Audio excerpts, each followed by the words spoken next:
that he feels it's his best chance of ever winning the Ballon d'Or this year. What hopes do you have for him in that respect? A lot, because it's completely true that he's had very, very, very good seasons at Liverpool. But this one probably stands out in terms of numbers. And if you add to that we also won the league, that would probably give him a fair chance. But fortunately for all the football fans around the world, he's not the only player that has had a great season. So I think we were able to watch many great football players this season again. But if there's ever a chance for him, it would be this season. If not, then he's going to try and push even harder next season. That's what I already know with him. That'd be some task improving on this season for him. In terms of individual performance, that would be hardly impossible, although never say that something is impossible for Mo, because he's proven that he can always raise his game even further. And that's, I think, also the elite mentality that a star player should have. Never be satisfied with where you are. And that's the mentality he has. In terms of team, we can do a bit better, because we've played for 4 trophies and we've only won 1.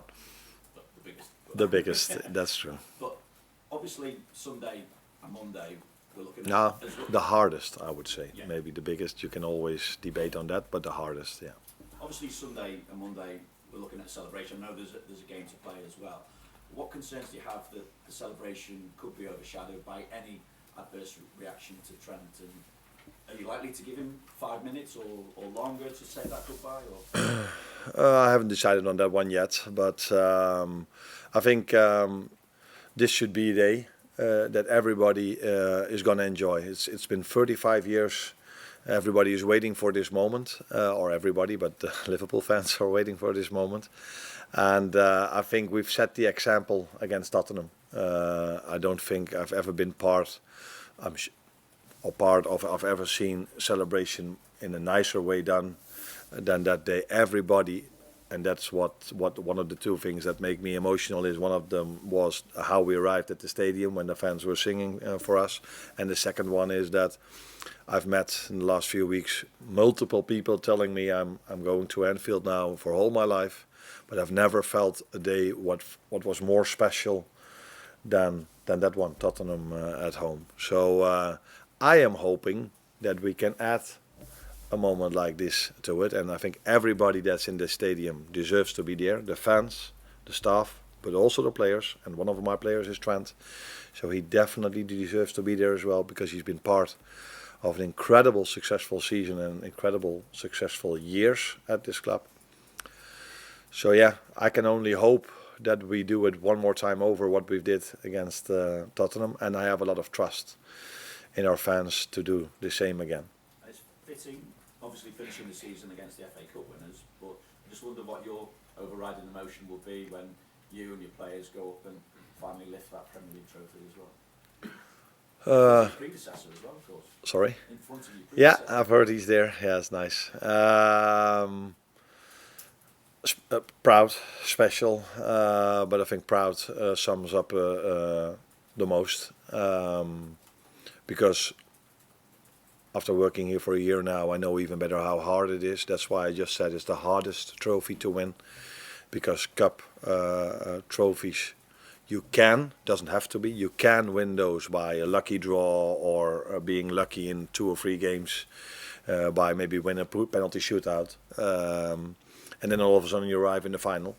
But it's always harder to win the league because it's 38 games, and in a period of time where the league has never been as strong as it is. I don't think there's ever been so much competition, even for teams even to go to the Champions League. So that and there's never been a season where the number 16 and 17 or 15 and 16 of the Premier League play in a final against each other in the Europa League. So that's what makes it so hard. So that would definitely be a proud moment for me and for the players, and also for our fans. So let's hope it's also going to be a special one. Alan Hansen presenting the trophy to you on Saturday, who was a brilliant broadcaster as well as a phenomenal footballer. He was part of a team, a squad that won 8 league titles in a decade. not too bad. Off the back of what we've just seen Manchester City do as well, you stopping that, what is the potential of your team? Do you think that you've got the potential, maybe not to get 8 and 10 years, or maybe you kind of don't know, what can they achieve? Now I think we have a lot to compete next season again. But what I don't know yet, and that's going to be the interesting one, is if we have this elite mentality, this serial winner mentality of showing up season after season after season. And I think I get the answer already on the 8th of July when we come back together to see in what shape the players are. Because many teams have won the Premier League once, but not many have won them multiple seasons in a row. And that's for a reason. First of all, because it's so difficult. Second of all, that not every player has this elite mentality. When I talk about Mo, it's not a coincidence that he's for 7 years already on a certain level. And last season, he was the one that was the most fittest when we arrived back after the break.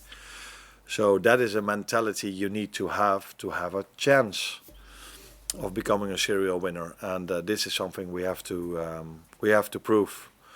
And the players have to prove, and me as well, during the off-season. And the first day for me to judge if we have a chance to become serial winners is the 8th of July, when I see them back. And just in terms of the players, I'm just wondering how they all are ahead of this one. And in particular, it was nice to see Joe Gomez, who's probably one of the nicest people on the planet. Indeed. Back in the squad and on the bench last week. And his next appearance will be his 150th for Liverpool. Is he ready to make that this weekend? Last weekend he was there with the team, but he was not able to play yet. He didn't tick all the boxes yet, but I think there was a spot open or left. So it was for me a moment where I could show my gratitude towards him for what he's done on the pitch for us, but also off the pitch. And this is also something I want to address with Trent, because for a fan, these players are all professionals, or the players, but for me as a manager, they're not only the player, but they're also the human being. And like you say, and that's what you know, and I think maybe the fans as well, but Joe Gomez is indeed one of the nicest persons you can meet. But he's also inspiring his teammates when he's not playing. So he has had more impact on our success than the outside world might probably know. So I'm hoping that he can make some minutes tomorrow if he ticks all the boxes this week. Thank you. Sunday, not tomorrow. Arne, it's been a fabulous first season for you, and you've made the point that you inherited a wonderful squad from Jurgen Klopp.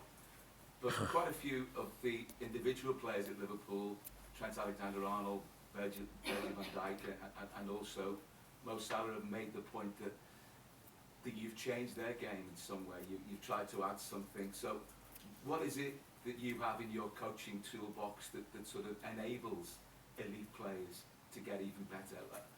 On a day-to-day basis, what do you use to sort of to get those sort of improvements? I can only tell you what I did, and I'm quite sure, I would say 99.9, but maybe even 100% that Jurgen did the same things. But if you are 8 or 9 years together and working for a long time together with the players, that's going to happen with me as well. Maybe at a certain moment, players get a little bit more used to the things you tell them. So we always, all managers, we try to inspire them to get the best out of them every 3 days, to and the best, I mean, in work rate, in quality. And we always try to that the team play better together, and as a result of that, the individual looks much better. And every manager has his own way of doing these things. So I've said many times there are many similarities between the two of us, but it would be a completely surprise to me that if every team meeting of Jurgen and me were exactly the same, and the way we inspire and the way we do things. So it's maybe just a new face in front of them, not better, not worse, just new. That lifted them maybe a little bit, not a lot, because Mo, Virgil and Trent have been outstanding for this club for all these years Jurgen was here, and they've been outstanding this season as well. As far as Sunday is concerned, it's going to be a really memorable day, whatever happens. But in the 3 games since the title was was yours. Against Chelsea, there were some good moments. The same against Arsenal, and last in Monday night against Brighton. But you haven't been able to come up with the win. True. It will be much more memorable if you can sign off with the victory in front of the fans, just to make it an even more special occasion. Yeah. What's going to enable you to make that happen? Now we need to do maybe a few things better, but in my opinion, we've done a lot of things very good in all these 3 games. But unfortunately, or maybe the good thing for us was that we had to play these games in the end of the season, and I'm still really happy with the fact that we already won the league, because Chelsea away is for everyone a difficult game. Arsenal at home is for everyone a difficult game, and Brighton away is for everyone a difficult game as well. We're not the first, and we will not be the last that lose at Brighton or lose at Chelsea away. So I've seen many, many, many good things throughout these 3 games, but conceded 3 against Chelsea, conceded 2 against Arsenal, conceded 3 against Brighton. That's not of our standards throughout the whole season. So that maybe it's always been a thin line, all these games we've played, but normally we don't concede 8 goals in 3 games. So that tells you that maybe in terms of work rate, the runs we make, the distance we run, and all this is all similar. So no one can tell us that we switched off. But blocking a cross, blocking a shot, throw yourself in front of a ball, that is maybe 1 or 2% less, and then immediately this league hurts you, especially if you play Chelsea, Arsenal, and Brighton. I think all 3 games we were close of winning it. We didn't, because we faced 3 very good teams, and we're indeed hoping we can win on Sunday. But we're gonna face a strong team, because this team won against City, and am I correct if I say no? They had a draw against Arsenal away. So that is what sometimes happens. Maybe we've been lucky that we've had the other games earlier on in the season, and that we've built up a margin that we did. That is no luck, by the way. That was work rate. You're welcome. Carl? Sorry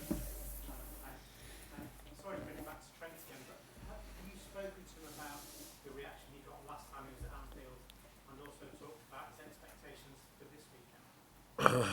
No, I think I've said multiple times that I talk to most players, not on a daily basis, but a lot. And especially if there are circumstances why I should talk to them, then you talk a little bit more often to them. And it's clear that in Trent's situation, there are circumstances for me to talk more with him than with Virgil, for example. So yes, I am talking to him, and I think that is the biggest difference between me and all the ones that have a purple bin.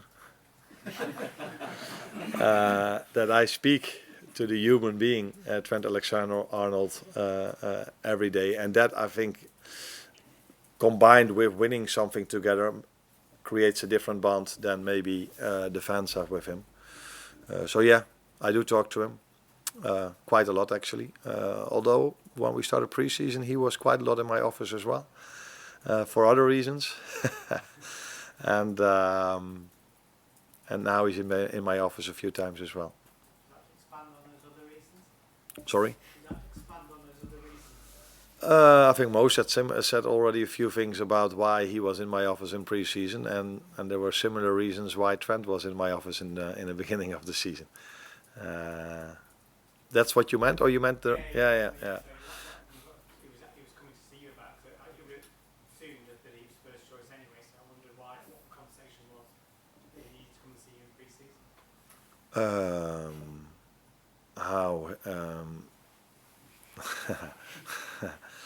No, maybe he said it himself, and he's gonna leave either way, so why not telling it?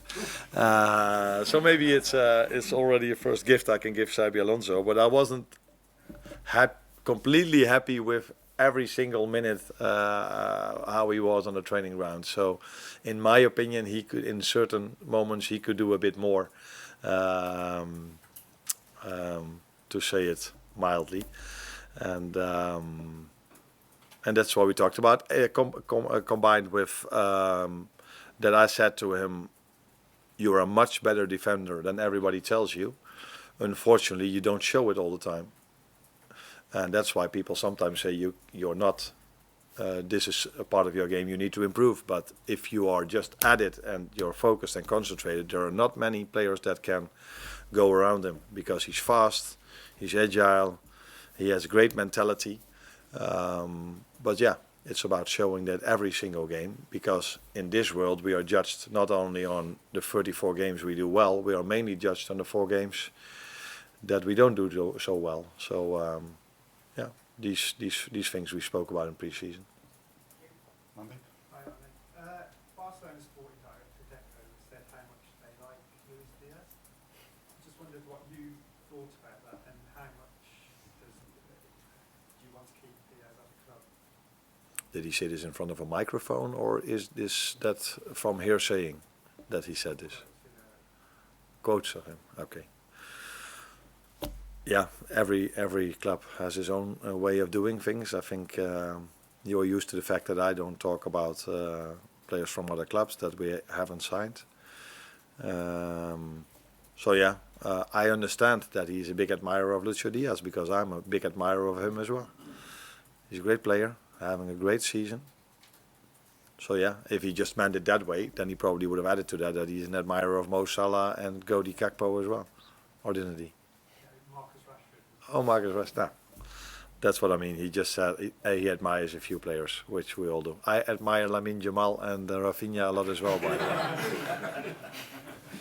No, last one for the Deco. Hi Arne. We saw against Brighton, Szboslai was playing a little bit deeper as a number 8, and you mentioned before the game that he actually sees this as one of his favourite positions. I wondered how you had that conversation across the season with you about giving him a chance in that position, and how do you feel like he did? No, as many players did, we as a team played a good game. Unfortunately, Brighton played a very good game as well. So it was a close call. I think he had a great pass towards Mo, which was the lead up to the first goal. He played a good game. Nothing new to see. Just interesting more to see the dynamic on the midfield with Harvey, Dom, and Ryan in behind him. If he wants to play in that position, he is in big competition, because I'm also an admirer of McAllister. So, but also of Dom, by the way. It was interesting to see, but not much more than that. Thank you. Sundays. You're welcome.